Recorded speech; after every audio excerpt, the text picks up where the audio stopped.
Bueno, entonces uno de tus libros, porque bueno, no has comentado que también has escrito bastantes libros, entonces uno de ellos Bastantes, bastantes. exacto. Entonces, claro, uno de ellos curiosamente está centrado en lo que es la masía del Barça, que es que ese gran modelo de cantera, ¿no? Que se ha extendido por todo el mundo y bueno, tantos buenos resultados ha tenido. ¿Cuál ha sido la clave del éxito de esa masía? Pues yo diría dos. Uno, la captación, es decir, el Barça tradicionalmente siempre ha tenido los mejores jugadores. Tú lo sabes perfectamente bien, Pedro, que esto ha cambiado mucho. Hace 40 años el Barça se nutría de jugadores de Cataluña, prácticamente todas las plantillas estaban compuestas por jugadores de catalanes. ¿Por qué? Pues porque los scouting, los ojeadores de toda la vida, estaban aquí, estaban en Hospitalet, estaban en Santpedor, estaban en Lleida, estaban en Tarragona, y esto ha cambiado. Después ya se fue ampliando por toda España. El club, el Barça y los grandes clubes tenían jefes de ojeadores pues, en Sevilla, en Madrid, en las grandes capitales, y ahora ya es internacional, es decir, ahora ya tienen expertos en todas las partes del mundo. Es decir, es muy difícil, por no decir imposible, que hoy en día haya un talento en cualquier parte del mundo de una edad 8, 10, 12, 14 años que no se ha detectado. Es imposible. Uh, Y bueno, y ahí está, bueno, yo recuerdo como anécdota, tú dirás, Ronaldo Nazario, por ejemplo, ¿no? Pues Ronaldo Nazario fue detectado, bueno, el primero que se interesó por él fue el PSV de Eindhoven, no fue ni el Barça, ni el Real Madrid, ni el Paris Saint-Germain, ni el Chelsea, y lo mismo pasó con Romario, que lo detectaron en Holanda, ¿no? Bueno, son circunstancias de la vida que uno llega antes, pero no significa que no esté detectado, ¿no? Pero bueno, la masía, evidentemente, te he dicho que primero es la captación y después es la metodología. Es decir, cómo utilizas a esos jugadores para que hagan un fútbol que te permita ganar partidos, ganar torneos y además hacer un fútbol reconocido, ¿no? Y el sello, el ADN, la masía, pues yo creo que es universal, no lo voy a describir yo aquí ahora, ¿no?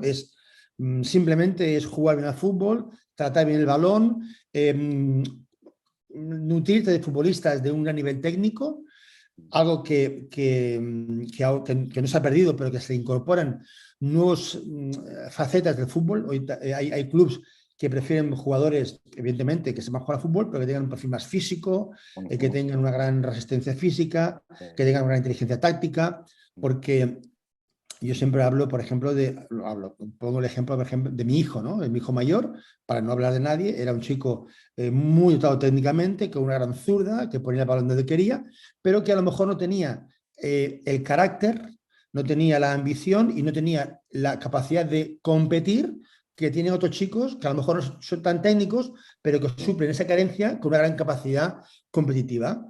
Tú ves jugar, por ejemplo, a Gavi con 17 años, 18, y dices, ¿cómo es posible que un niño tan joven, sepa competir tan bien, ¿no? Obviamente, cuando llegas a estos clubes, físicamente ya estás muy bien preparado porque siguen un plan de alimentación físico perfecto, tienen lo mejor de lo mejor, y esa suma de cosas hacen que estos futbolistas lleguen al top, ¿no? Pero centrándonos en la masía, en el ADN Barça, como te repito, es un proceso que viene de muy largo, con entrenadores que Laureano Ruiz, Oriol Tort, después muchos más, Pep Guardiola también ha estado involucrado en ese proceso. Es trabajar con una gran materia prima, a moldarlos a un sistema que te interesa a ti como Barça a la hora de jugar, que jueguen de una forma determinada. Es decir, en el Barça nunca verás a los equipos jugar un 4-4-2, siempre verás jugar un Barça abierto a los extremos que están pegados a la línea, ¿no? Con una salida del balón muy pulcra, muy limpia, que empieza el portero, ¿no? Es decir, en nuestra época, ¿quién sacaba de portería? Los defensas. Darle un balón a un portero era un sacrilegio, ¿no? Y dice, ¿dónde vas? Que si no saben jugar a fútbol, ¿no? Pero hoy en día todos los clubes, ya lo vemos hoy en día, ¿no? Desde los prebenjamines se hace un trabajo específico con porteros. Y eso es una cultura futbolística que nació en el Barça. O sea, le tenemos que agradecer al Barça que esa manera de tratar el balón, de querer sacar la pelota bien jugada, bien subida, con criterio, se debe prácticamente pues, al Barcelona, ¿no? Que lo puso en práctica hace muchísimos años. Yo recuerdo, tú lo sabrás también perfectamente, que el Barça, que de Cruyff tenía a Busquets, el padre de Sergio Busquets, que tenía Sí, muchas dificultades para salir con el balón jugado, ¿no? sí. Y Cruyff decía, no, no, arriesga lo que hagas que arriesgar, pero tú sal con el balón jugado desde atrás, ¿no? Y es una cultura futbolística que se ha impregnado y que se ha hecho universal. Y yo creo que hoy en día todos los equipos de todas las categorías, de todas las edades, intentan jugar con el balón desde atrás. Y esto es, yo creo que es una gran una herencia que ha dejado la Masía del Barça.